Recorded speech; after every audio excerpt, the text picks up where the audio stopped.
Master the art of the finesse shot in FC24 and unlock a new level of goal-scoring dominance. To execute a finesse shot, you'll need to press the shoot button.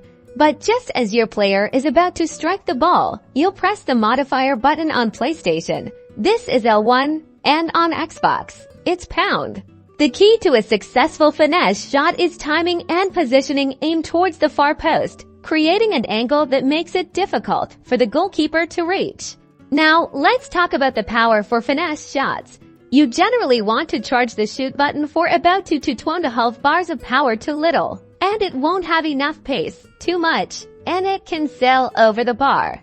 The magic happens as your player strikes the ball precisely at that moment. Tap the modifier button at L1 or pound again. This triggers the finesse shot animation, adding that crucial curve.